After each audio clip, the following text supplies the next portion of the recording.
শবে মেরাজ আমাদের স্মরণ করিয়ে দেয় আল্লাহর সাথে সম্পর্ক গড়ার সবচেয়ে বড় মাধ্যম হল নামাজ। এই রাতে নির্দিষ্ট কোনো ফরজ বা বিশেষ ইবাদাত নির্ধারিত না থাকলেও সুন্নার ভেতরে থেকে নফল ইবাদাত করা অত্যন্ত উত্তম।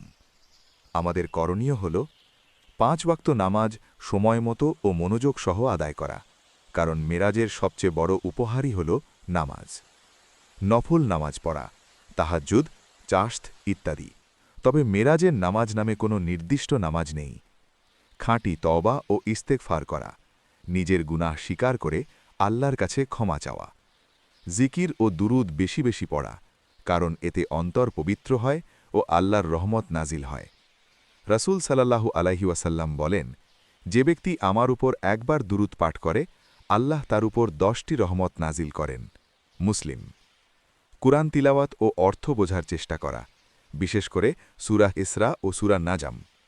নিজের ও উম্মার জন্য দোয়া করা, নিজের ভাষায় অন্তর থেকে। গুনাহ ছাড়ার দৃঢ় নিয়ত করা, কারণ মেরাজ আমাদের আখেরাতের কথা মনে করিয়ে দেয়।